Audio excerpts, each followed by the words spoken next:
Nyebelin tapi pengen. Pagi menyapa kedua manusia yang masih saling bergelung dalam selimut di kamar masing-masing. Tidak seperti biasa keduanya yang terbiasa bangun pagi tidak muncul, entah bermimpi apa hingga keduanya tidak terlihat batang hidungnya. Di ruang makan semua orang sudah menunggu masih dalam suasana canggung dan sedikit mencekam, apalagi kabar yang mereka dengar setelah pesta berakhir.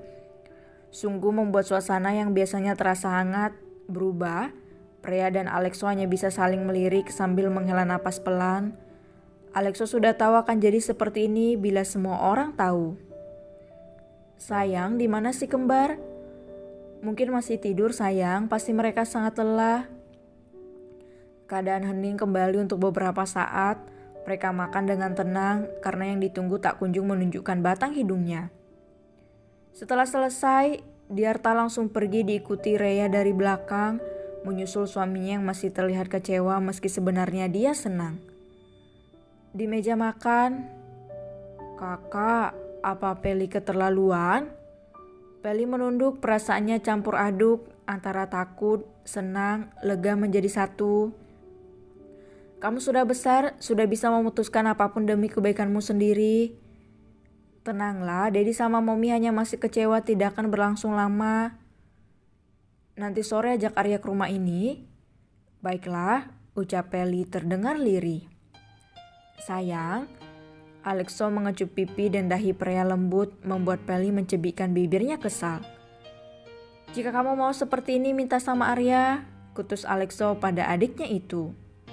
"Ih, nyebelin." Beralih ke Alexo yang tanpa sungkan memeluk pria di depan Peli, mengajaknya keluar dan ikut ke kantor karena seharian ini dia ingin ditemani sang istri tercinta. Alamat Arya akan ditindas. "Sayang, kamu ini suka sekali melihat Peli kesal," ucap pria lembut. "Biarin." Alexo merangkul istrinya itu sambil masuk ke dalam mobil. Kali ini dia menyetir sendiri karena Arya sudah dia suruh langsung ke kantor terlebih dahulu. Dengan terburu-buru, Lexa mendatangi mansion Resta. Tentu saja dia belum memberitahu kedatangannya. "Panda imut," teriak Lexa dari luar hingga suaranya menggema di seluruh mansion ini. Pertama kalinya dia berteriak di mansion orang. Tidak ada jawaban. Semua pekerja masih mengerjakan pekerjaan masing-masing. Sepi. Kemana semua orang? Batin Lexa sudah lupa dia orang tua Resta kan? Masih di luar negeri, para pelayan mungkin masih di belakang, sedangkan Resta mungkin masih di kamarnya. Lexa tanpa menunggu lama dia berjalan ke arah kamar. Resta membuka pintu sambil menggelengkan kepala. Dia melangkah mendekat ke arah ranjang Resta yang masih tertidur pulas dengan selimut di seluruh tubuhnya. Katanya mau berangkat bareng, taunya masih tidur. Kalau tahu tadi berangkat sendiri saja, mana tadi kakak sudah pesan tidak boleh terlambat lagi. Omelnya tentu saja sudah didengar oleh Resta yang berpura-pura tidur, karena tadi suara Lexa yang menggema membangunkannya dari tidur nyenyaknya. Sesekali mengerjainya, batin Resta, dia senang melihat wajah menggemaskan Lexa yang sedang kesal padanya. "Panda imut, bangun." Namun Resta diam saja mengabaikannya. Lexa membuka paksa selimut itu hingga terjatuh semua ke lantai. Matanya terbelalak ketika melihat di hadapannya, kemudian berbalik. Wajahnya sudah bersemu merah. Resta yang tidak tahu jika selimutnya dibuang langsung shock dan mengambil bantal beserta guling untuk menutupi asetnya yang terpampang sangat jelas. "Lexa, kamu harus bertanggung jawab jika tidak habislah. Salah sendiri kenapa tidur tidak pakai baju. Aku kan tidak tahu jadi ya gitu maaf." Lexa semakin merona meski Resta tidak tahu tapi mengingat tadi, ya ampun serasa ingin menyembunyikan wajahnya ke tanah kalau bisa. Sudah kepalang tanggung, dia kan calon suami, tidak apa kan melihat sebelum itu. Batin Lexa menenangkan otaknya sudah traveling kemana-mana, memberanikan diri menoleh ke arah Resta yang berada di belakang bantal dan guling bertumpuk. Ada yang pernah bilang tidur seperti itu membuat aliran darah berjalan lancar, tidak ada hambatan. Jadi aku mencobanya dan itu benar adanya. Timpal Resta melirik Lexa. Lexa terdiam mengingat sesuatu. Dia tersenyum dengan sedikit seringai di bibir tipisnya itu. "Mana selimut itu? Aku merasa sudah kedinginan," ucap Resta pelan. Dia melihat selimut yang berada tidak jauh dari Lexa, tapi sangat jauh darinya jadi tidak bisa dia ambil sendiri. Lexa mengambil selimut itu, membawanya dengan perlahan ke arah Resta, dan entah kenapa perasaan Resta merasa tidak enak, seperti akan terjadi sesuatu yang tidak bisa dipikirkan apa itu. Dengan senyum manis, Lexa langsung menyelimuti Resta, terus mendekat ke arah Resta yang sudah diam seperti patung, tidak berani bergerak, menahan napasnya yang tercekat. Terlalu dekat, batin Resta kaku seperti patung. Lexa dengan santai seakan ingin memeluk Resta, namun setelah sampai di dekat telinga Resta, Lexa berbisik pelan, "Mau aku hangatkan panda imut?"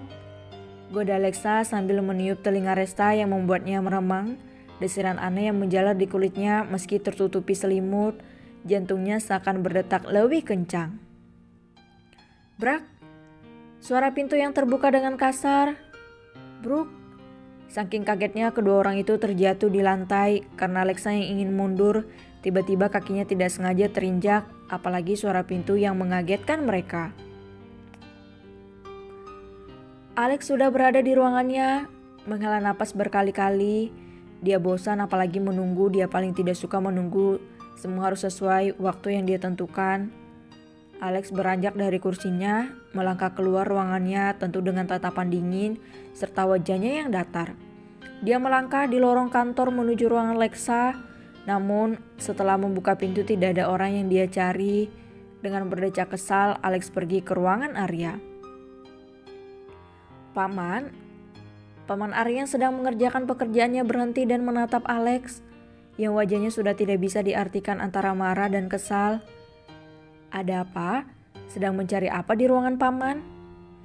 Paman melihat Lexa. Dari tadi sudah aku tunggu tapi tidak terlihat batang hidungnya. Apalagi sebentar lagi akan ada pertemuan dengan klien, sedangkan berkasnya Lexa yang menaruh entah di mana. "Coba kamu telepon, mungkin dia masih berada di jalan." Tanpa mengalihkan dari berkas yang dia pegang, Alex melakukan apa yang dikatakan Arya. Kenapa tidak sedari tadi saja dia menelpon dan baru berpikir sekarang? Menelisikkan tangannya ke dalam saku celana, mengambil smartphone, kemudian mendial nomor adiknya itu. Beberapa kali tidak ada sambungan, setelah nada terakhir barulah tersambung. "Kenapa belum sampai?" "Apa?" "Aku kesana sekarang." Alex menutup teleponnya. Arya mendengar nada suara Alex panik pun bertanya, "Ada apa?" "Paman, tolong nanti Paman yang melakukan pertemuan dengan klien. Alex ada urusan urgent, jadi tolong ya." Belum juga Arya menjawab karena masih bingung, Alex sudah menghilang di balik pintu. "Lah, berkas yang akan dibawa mana? Masa mau bawa badan saja? Tidak, anak tidak bapak semua suka sekali menindasku," gerutu Arya pelan. Tidak berapa lama kemudian Alex mengirim pesan jika berkas-berkasnya berada di ruangan Lexa. Mapnya berwarna merah di atas meja.